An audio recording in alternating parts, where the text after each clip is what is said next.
Bom dia, nós somos alunos da primeira turma de Medicina do Centro Universitário Vale do Salgado e vamos hoje apresentar para vocês o seminário sobre o papel dos núcleos da base e do cerebelo no controle motor. Nós somos do seminário 2 da turma do professor Fábio Bezerra e hoje o seminário será apresentado por Emanuele Malheiros e por mim. E aqui nós trazemos para vocês a apresentação de quem compõe a nossa equipe, que é Camila Fernandes, Emily Reis, além de Reis Sobreira, que sou eu, e Emanuele Malheiros. A princípio, como pergunta norteadora do nosso trabalho, nós trazemos aqui a questão: o que são os núcleos da base, né? E aí nós definimos esses núcleos da base como um conjunto de corpos de neurônios, certo? Que são interconectados e desempenham um papel crucial na seleção e na modulação dos movimentos voluntários. Eles funcionam como uma espécie de filtro que vai garantir que apenas os padrões motores adequados ao contexto sejam liberados e que os movimentos indesejados eles sejam inibidos. E essa função ela é vital para que a gente tenha precisão e fluidez nos nossos atos motores diários, tá? Então, nós trazemos aqui, né, um exemplo de que os núcleos da base eles são compostos por várias estruturas interconectadas que vão corpo estriado, globo pálido, substância negra, enfim. Aqui nós trazemos somente uma imagem onde vocês podem visualizar diferentes regiões do cérebro, onde nós podemos visualizar, por exemplo, o putamen do núcleo lentiforme, o globo pálido do núcleo lentiforme, a cauda do núcleo caudado. Aqui nós também podemos ver o tálamo, cabeça do núcleo caudado, enfim. Mas para chegarmos nos componentes específicos do núcleo da base, nós trazemos que eles são o corpo estriado, que inclui o núcleo caudado e o putamen, sendo a principal porta de entrada para as informações corticais. E ele vai atuar na seleção inicial dos movimentos.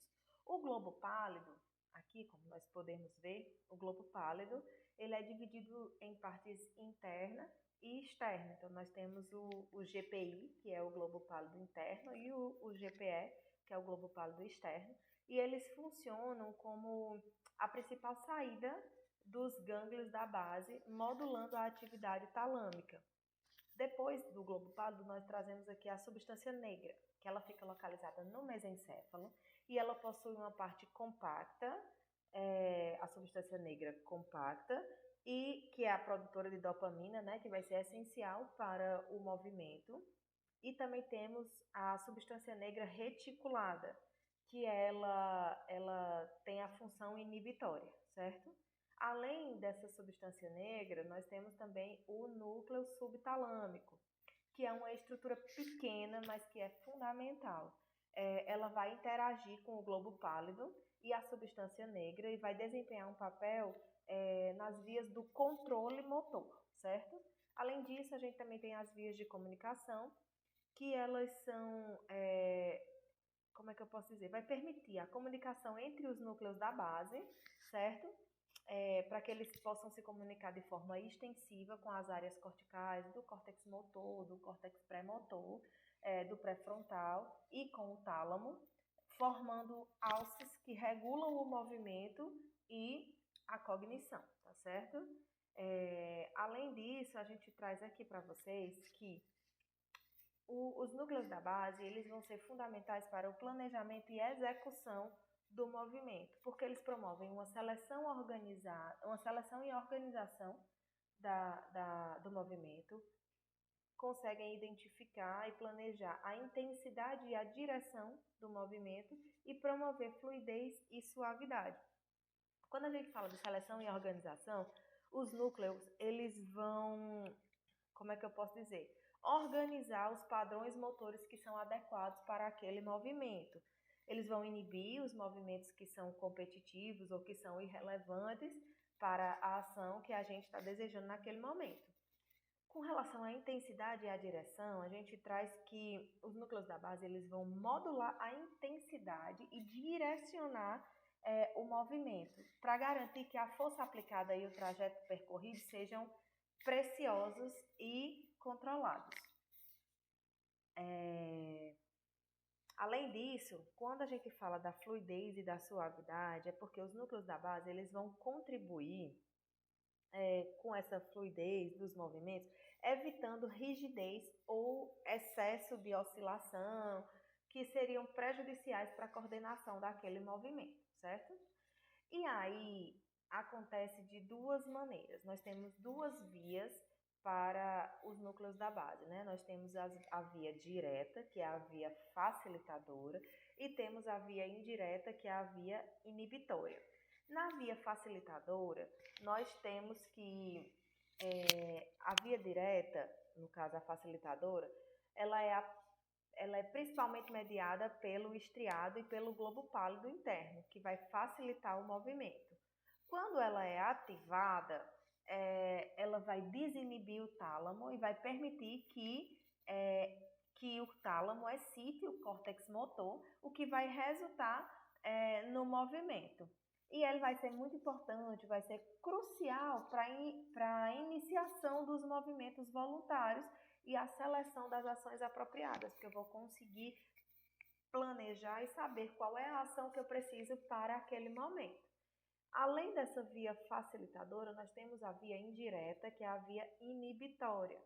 Nesse caso, vai envolver o estriado, o globo pálido externo, enquanto que na via direta nós vamos ter o globo pálido interno, né?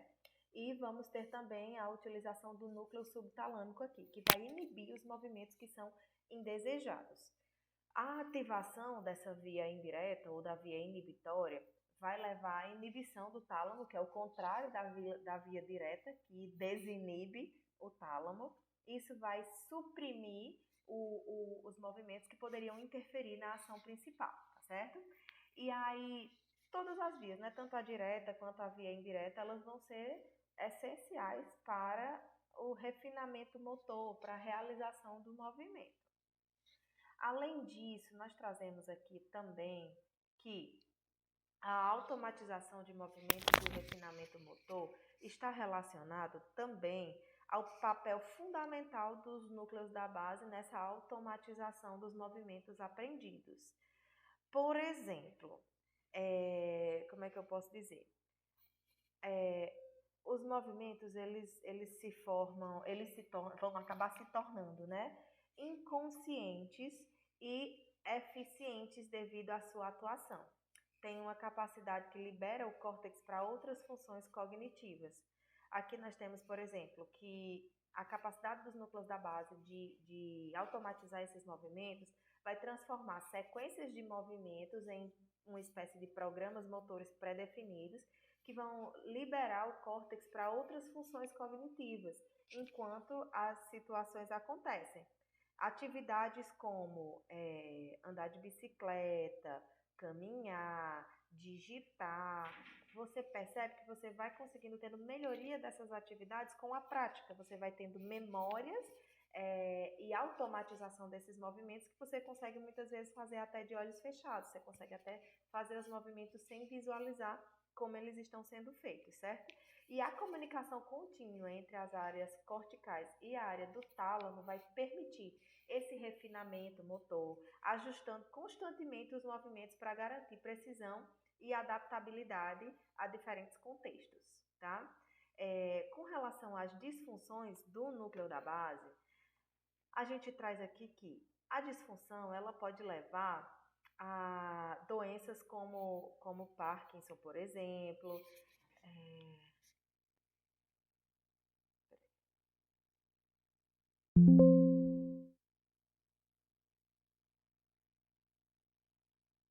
Falha técnica, mas já voltamos. As disfunções do núcleo da base, elas podem ocasionar doenças como Parkinson, por exemplo, né? Uma vez que a doença de Parkinson, ela é uma das principais disfunções associadas aos núcleos da base, né? Que é caracterizada pela degeneração dos neurônios dopaminérgicos na substância negra compacta. Já que a gente falou agora há pouco, né, que eles promovem a liberação de dopamina para a utilização. E a redução dessa dopamina, ela vai desequilibrar a via direta e indireta, ou seja, você não vai ter um controle sobre aquilo que você precisa e que você deseja fazer e dos movimentos que interrompem, dos movimentos acessórios, movimentos outros que acabam atrapalhando o movimento que a gente ia realizar. Isso vai resultar em sintomas motores clássicos, como por exemplo, o tremor em repouso que a gente encontra na doença de Parkinson, né? Além disso, a bradicinesia, que é a lentidão também dos movimentos, rigidez muscular, instabilidade postural, porque vai ser, inclusive, aumentando riscos de quedas e outras coisas, porque você não vai ter controle dos seus movimentos para a promoção da atividade que você ia realizar e também para a atividade de equilíbrio, tá? Dando sequência a essa parte inicial do nosso trabalho, a gente traz aqui o cerebelo, trazendo ele como um calibrador dos movimentos, certo? E aí, nesse caso, o cerebelo, ele é entendido, também é conhecido, né, como pequeno cérebro, e ele é essencial para a precisão e a suavidade dos nossos movimentos voluntários. Ele tem uma função que é crucial para o controle motor, certo? Uma vez que ele vai atuar como um sistema de feedback, ele vai monitorar constantemente a execução motora em tempo real. É como se ele fosse aqui, não, um pouquinho mais para cá, um pouquinho mais para cá, é como se ele fosse moldando o movimento para que ele aconteça de forma mais ordenada e de forma mais refinada, tá? Nós trazemos aqui que as funções essenciais do cerebelo são o ajuste fino e a correção de erros. Nesse caso, ele vai comparar o movimento que é planejado com o movimento que está acontecendo e vai corrigir algum desvio, vai corrigir alguma alteração nesse movimento de forma automática, com base em informações sensoriais que ele tenha, noções proceptivas, noções do movimento que deve ser realizado, e isso vai garantir, né, que os movimentos aconteçam de uma forma fluida e de uma forma contínua, sem que você hesite no meio do movimento para a realização. Além disso, o cerebelo também vai atuar na coordenação e no equilíbrio, que vai ser fundamental para a manutenção da postura e do equilíbrio especialmente, certo?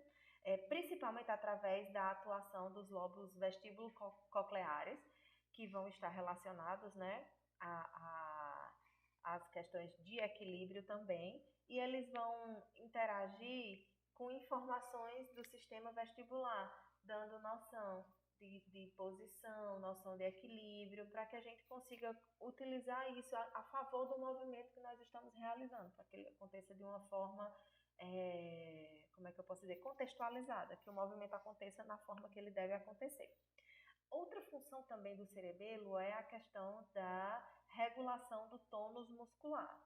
Ele vai garantir a tensão adequada dos músculos para realizar o movimento, para que você tenha um movimento fluido, nem que aconteça de uma forma muito rígida ou muito brusca, e nem que aconteça de uma forma muito relaxada. E com isso você consegue ter a força necessária para a realização do movimento e também para manter a sua postura, uma vez que os nossos músculos é quem atuam na regulação da nossa postura, tá certo? Aliás, na sustentação da nossa postura, regulados também pelo cerebelo. Nós trazemos também aqui que o cerebelo também está relacionado à aprendizagem e à adaptação motora.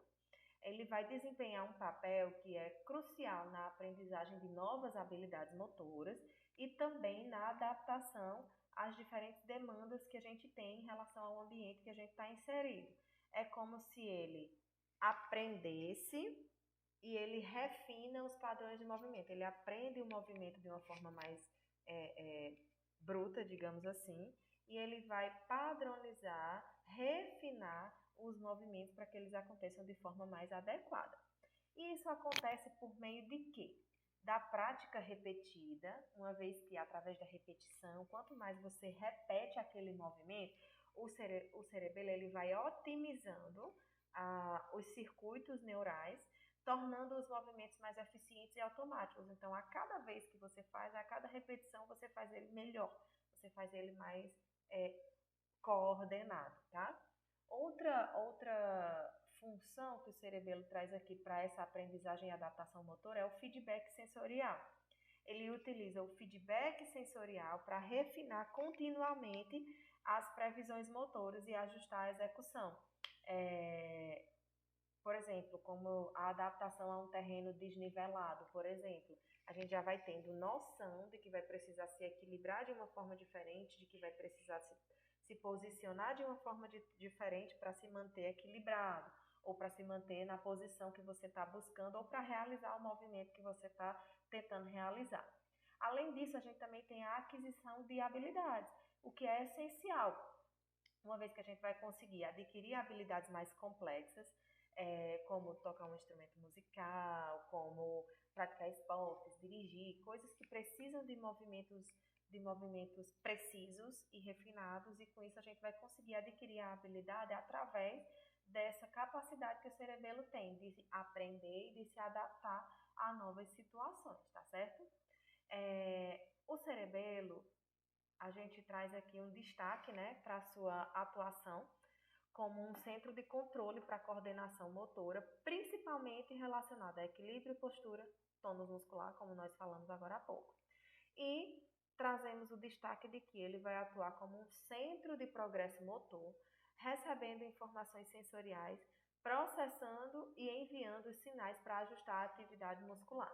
Isso vai permitir que o corpo mantenha equilíbrio, que adote uma postura adequada, que regule o tônus muscular, garantindo movimentos precisos e eficientes. O cerebelo também ele vai ser responsável por captar, obter informações sensoriais do corpo, vai processar essas informações e enviar os sinais para ajustar a atividade muscular, garantindo movimentos suaves, precisos, e também vai manter a postura adequada, o tônus muscular, que é necessário para as nossas atividades diárias, tá? E agora nós vamos ter a nossa querida Emanuele, que vai dar seguimento ao nosso trabalho, falando um pouco sobre a coordenação entre os núcleos da base e o cerebelo.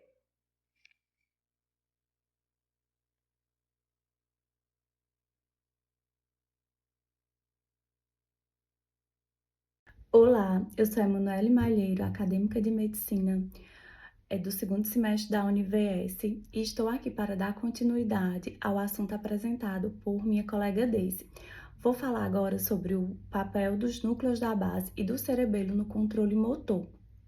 Esse assunto vai trazer à tona a complexa interação que existe entre diversas áreas do encéfalo, que elas se comunicam, ainda que não de forma direta, mas elas precisam se comunicar para que aconteçam esses movimentos voluntários, como, por exemplo, caminhar, correr, fazer uma cesta de basquete e movimentos mais finos e precisos, como o ato de fazer uma instrumentação cirúrgica, tocar um instrumento musical e até mesmo a escrita. Eu vou direcionar agora o vídeo para os slides para a gente adentrar neste assunto de forma mais precisa. Bom, como eu falei anteriormente, o tema, agora vai ser o papel dos núcleos da base e do cerebelo no controle motor. O objetivo desta aula é compreender essa interação funcional que existe entre os núcleos da base, o cerebelo e o córtex motor, reconhecendo como cada uma dessas estruturas, de forma complementar, elas podem modular e regular a coordenação desses movimentos voluntários. Então, aqui eu trouxe uma imagem para representar, os núcleos da base. Eles são núcleos, subcorticais profundos, que eles estão interligados. Aqui a gente tem a parte do putamen, do núcleo caudado, como o Daisy mostrou. E eles têm um papel essencial, os núcleos da base, no controle do movimento voluntário, principalmente aqueles movimentos que afetam o tronco e as extremidades periféricas. Então, esses núcleos da base, eles vão ter, interação com o córtex via tálamo, certo? Embora eles não se comuniquem de forma indireta, o córtex, o cerebelo e os núcleos da base acontecem de forma indireta e através também de moduladores que vão mandar sinapses excitatórias ou inibitórias para que aquele movimento ele possa ser realizado ou possa ser inibido, certo? Vamos ver aqui. Os núcleos da base, como eu falei, né? Eles planejam e iniciam um movimento. É como se o ato de andar, por exemplo. Eu estou lá no meu subconsciente, né? Que acontece de forma automática. Eu preciso andar, mas entre o pensar em andar e realizar o movimento propriamente dito, né? O núcleo da base ele vai planejar, iniciar esse movimento, né? E mandar uma mensagem lá para a área motora primária. E essa área motora primária ela vai mandar o comando para o nosso corpo. Então, ele vai selecionar e organizar padrões motores e vai modular a intensidade antes da execução. Isso daí vai acontecer em associação, né, com o cerebelo. O cerebelo, a gente já sabe que ele atua no equilíbrio e na coordenação do nosso corpo, né, principalmente essa questão do equilíbrio postural. E ele tem um papel fundamental também na refinando e corrigindo em tempo real movimentos finos, né? Principalmente os movimentos mais finos e precisos. Então, ele ajusta e corrige até mesmo durante o movimento. O cerebelo, ele se comunica com os núcleos da base de forma indireta, mas um complementa a função do outro. E ambos, né, tanto os núcleos da base como o cerebelo, eles vão ter uma influência sobre o córtex motor, né, de forma indireta, através de quê? De circuitos mediados pelo tálamo, certo? Então, associado aos núcleos da base estão vários núcleos talâmicos.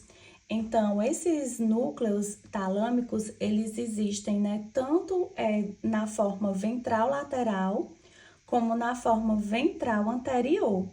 E como é que funciona essa associação entre os núcleos da base e os núcleos talâmicos, certo? Existem circuitos de feedback entre o córtex tálamo e tálamo-córtex, que acontecem de forma excitatória. E se não houvesse essa modulação, né, o que é que aconteceria? Produziria uma hiperatividade da área cortical, provocando dureza e rigidez da face, corpo e membros. Então, assim, eu vou mostrar aqui para vocês um esquema de como acontece essa interação. Bom, aqui eu fiz uma esquematização simples para ficar mais didático, mas para mostrar como é que acontece essa conexão, né, entre essas áreas, entre os núcleos da base, entre o córtex e o cerebelo, para mandar o sinal, né, para haver o movimento do corpo. Então, assim, o tálamo, como tá aqui, né, ele tá no centro, então ele funciona como a gente chama ele de hub, ou centro de integração, porque ele vai atuar como um ponto central de retransmissão e processamento das informações que chegam ao cérebro, né? E esse termo, ele vem do inglês, né, para designar nó central. Um nó central em uma rede, como um roteador ou como é que eu posso dizer? Uma estação de conexão, porque ele tem esse papel, né, de transmitir e retransmitir esses sinais. Então, como é que funciona, né?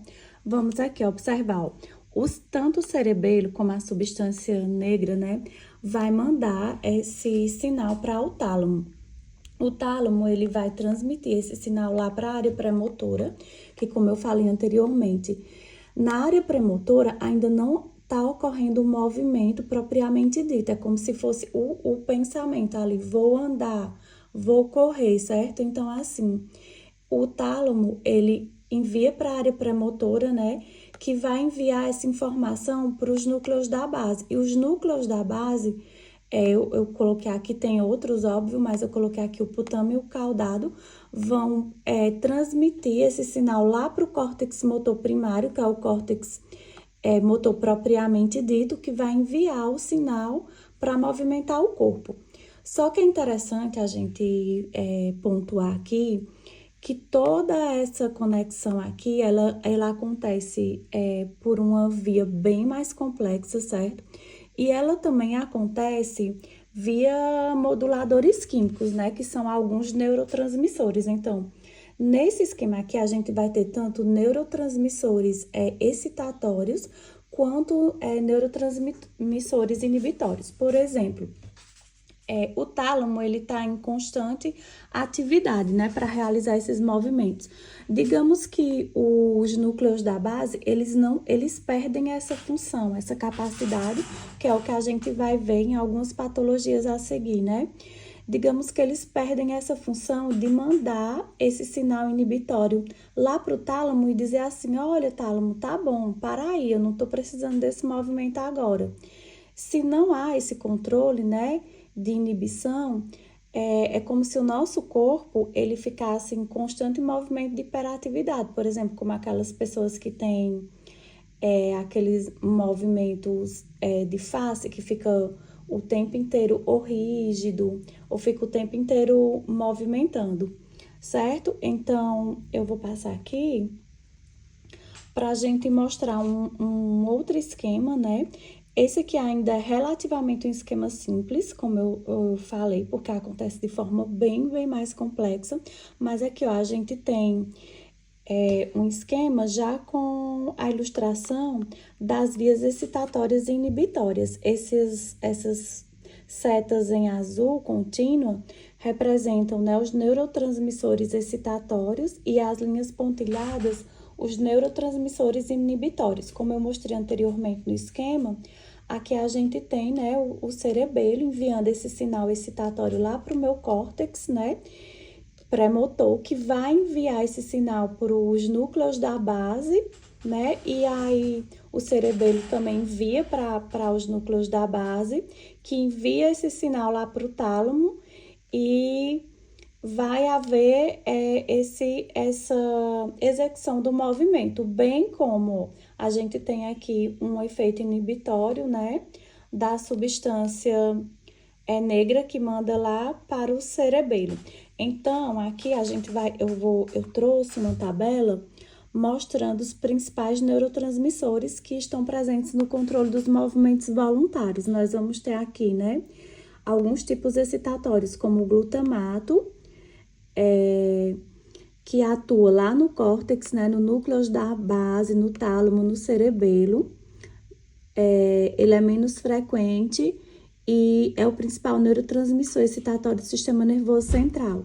Aí nós temos aqui também o aspartato, que atua em alguns núcleos aqui, ó, no putamen, no globo pálido, no tálamo. Ele inibe a transmissão do impulso, né, e regula e filtra os movimentos excessivos. E nós temos a glicina. Dentre os inibitórios, vou aproximar aqui, a gente vai ter um que é primordial, que ele vai ser bem atuante nesse processo, que é o GABA, né, que é o ácido gama-aminobutírico. Ele é o principal neurotransmissor inibitório do sistema nervoso central, é aquele, né, que manda o efeito inibitório, digamos, lá para o tálamo, para ele parar. O local de atuação dele aqui, como está mostrando, é o cérebro, né? Em especial, os núcleos da base, cerebelo, córtex e medula espinhal. Ele inibe a atividade neuronal, tornando os neurônios pós-sinápticos menos propensos a disparar potenciais de ação. Isso aqui acontece de uma forma geral, mas em relação aos circuitos motores, né? Ele vai ter aqui no putamen, no globo pálido, que são os núcleos da base, inibição, ele inibe, né? No tálamo também, como eu falei, ó, inibição com GABA. E ele é essencial tanto na via direta, porque ele facilita o movimento, quanto na via indireta, que ele inibe o movimento dos núcleos da base, certo? Então, eu coloquei aqui uma representação da atuação complementar para movimentos precisos, que é entre os núcleos da base, como eu falei, tem essa manutenção do ritmo, da fluidez, como caminhar, correr, fazer uma cesta de basquete, né? Alguns esportes. E aqui a gente vai ter como exemplo a atuação do cerebelo, que a gente vai ter a precisão em tarefas complexas, como eu falei, tocar um instrumento musical ou realizar uma cirurgia, escrever. Então, assim, a gente vê que eles, embora não se comuniquem diretamente, né, eles vão se comunicar via sinais de transmissão e retransmissão através do tálamo. Aqui eu trouxe mostrando, né, uma figura ilustrativa do cerebelo e suas várias zonas, né? Ele é dividido em várias zonas, o cerebelo, como eu falei, ele é responsável, né, por esse nosso controle, aliás, nosso equilíbrio postural. Ele é dividido, certo, em 3 regiões. A gente vai ter a região vestíbulo cerebelo, certo? Que ele está participando do equilíbrio e do controle postural. Nós temos o espinocerebelo, que é responsável pelo tônus muscular, né? Não é rigidez muscular, mas é a manutenção do tônus muscular da postura, que nos mantém em pé e nos permite, né, a variação de posições. E o cerebelo, que é a coordenação dos movimentos finos e do nosso planejamento motor, né? Como a gente tá mostrando aqui a figura, vamos dar uma olhadinha aqui, ó. O vermes aqui, como eu falei, é a região medial, né? Controle da postura e do equilíbrio axial. Aí nós temos a zona intermediária, ajuste de movimentos de membros proximais, e o vestíbulo cerebelo, que é o equilíbrio e o controle também dos olhos, né? Então, as vias de comunicação, como a gente falou, recebe informações do córtex cerebral contralateral via núcleos da ponte e envia sinais de volta ao córtex motor por meio do núcleo dentado, tálamo e córtex motor, que foi o que a gente viu anteriormente. Então, é um sistema que está interligado. Eu trouxe aqui, né, uma representação do tálamo, né, que é um corte sagital, e o tálamo desempenha um papel central, como eu falei, né, como estação de retransmissão, que colabora para a comunicação entre os núcleos da base e cerebelo, contribuindo para um controle motor eficiente e adaptável. Aqui tem um esquema bem mais complexo de uma aula que eu assisti, certo? Mas eu não vou me deter. Mas é só para representar, né, o que a gente chama a gente tem a via direta e a via indireta, né, de controle, de transmissão desses movimentos. Então, aqui, ó, a gente, só uma representação bem simples, né, nos núcleos subtalâmicos, como eu mostrei lá no tálamo, naquele esquema anterior, a gente tem ali vários núcleos da base. Ele vai mandar um sinal excitatório, né, glutaminérgico, lá para o outro núcleo da base, por exemplo, o globo pálido interno. Esse globo pálido interno, ele já vai mandar o quê? O núcleo uma inibição para o tálamo, como eu falei. É como se ele dissesse assim, tálamo, para aí, né, de fazer esse movimento, porque senão a gente ficaria em constante hiperatividade. E esse tálamo acaba mandando sinal, como eu falei, para o córtex motor, né, para o campo ocular frontal voluntário. Então, assim, o movimento voluntário maior do tronco e dos membros periféricos, como eu falei, ele vai estar atuando lá no córtex motor, certo? Aqui, como a gente tá mostrando aqui no esquema. Já esse movimento do campo ocular, ele vai vir diretamente pelo tálamo, certo? Então, depois vocês podem dar uma olhada com mais precisão nesse esquema.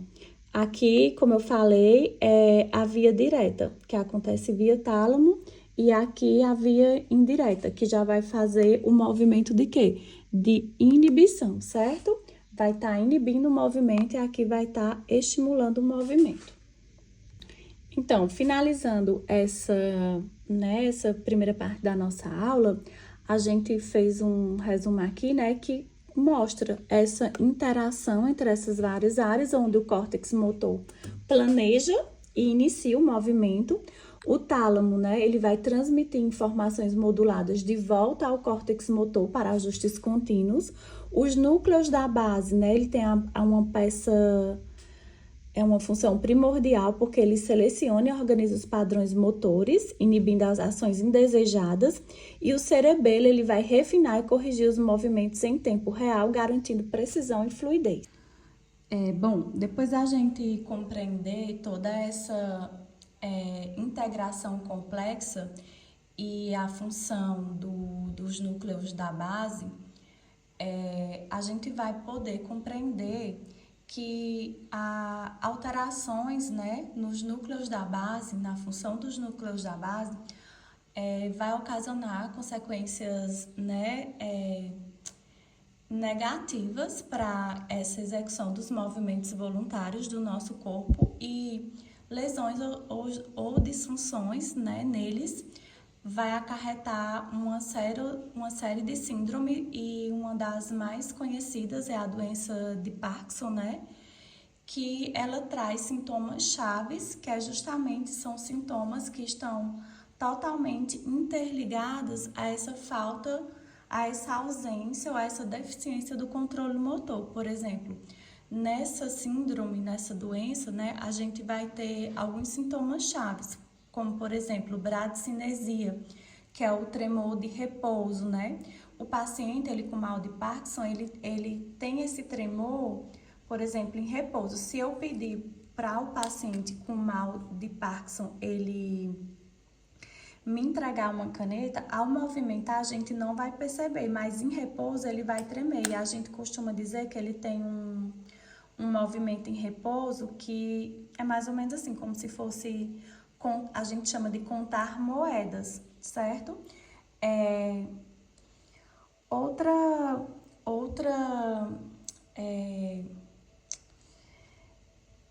sintoma é a questão da rigidez muscular, né? Como a gente viu lá, essa questão do tônus muscular também está relacionado a essa via. E há o quê? Há um aumento no tônus muscular no paciente que tem Parkinson, e acaba por ocasionar o quê? Uma resistência aos movimentos mais passivos, principalmente os movimentos das extremidades e do tronco, como a gente viu anteriormente, né? Que todo esse processo está relacionado ao controle motor das extremidades e do tronco. E há também uma instabilidade postural. A gente vê representando aí, né, nessa imagem, como o paciente ele vai ter uma falta de expressão facial, que a gente chama de face em máscara. Ele tem uma diminuição. A gente vai falar agora também das disfunções motoras relacionadas às lesões no cerebelo. E é importante colocar aqui, né, eu trouxe a imagem do cerebelo. A gente tem, a depender da área, né, a gente tem um verme cerebelar, a gente vai ter os hemisférios cerebelar. Então, a depender da área comprometida, vão gerar diversas alterações. Essas alterações relacionadas, né, ao cerebelo, elas são chamadas de ataxias cerebelares. O que são ataxias, né? Elas são uma ausência de ordem, a incapacidade de coordenar movimentos musculares voluntários de forma harmoniosa. Então, aqui eu trouxe como exemplo, né? Por exemplo, quando eu tenho uma alteração do verme cerebelar, eu posso ter o quê?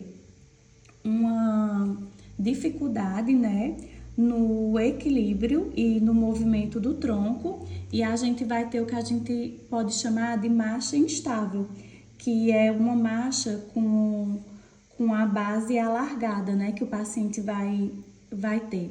Quando eu tenho lesões que pegam os hemisférios cerebelares, né, a gente chama de ataxia dos hemisférios cerebelares, a gente vai ter a disartria, né, que é um exemplo de ataxia no hemisfério, que é uma instabilidade da fala, certo? Às vezes o paciente ele vai falar de forma instável, como se ele estivesse soletrando de forma pausada e uma entonação baixa, uma fala lenta.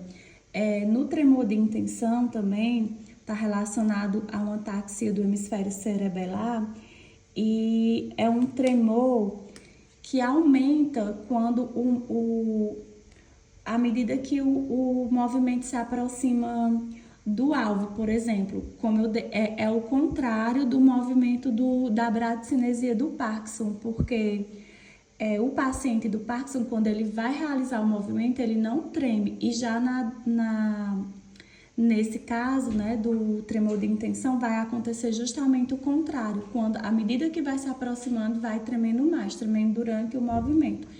E uma outra ataxia é a dissimetria, que consiste nos erros na amplitude de movimentos, como por exemplo, tocar o nariz. Você vai pedir para o paciente tocar o nariz e ele não vai conseguir realizar aquele movimento de forma coordenada. Então, essas alterações, né, elas vão impactar na qualidade de vida, né, dos pacientes, porque ela traz uma incapacidade, né, ou uma incapacidade, uma deficiência de realizar atividades diárias. Mas hoje, né, tem um grande campo de atuação da reabilitação, né, que pode trazer uma melhora crucial para esses pacientes que tem uma autonomia reduzida, né, uma deficiência na fala, e aí as áreas de fono, de fisioterapia e de terapia ocupacional, né, uma equipe multidisciplinar, trabalha para melhorar a qualidade de vida desse paciente.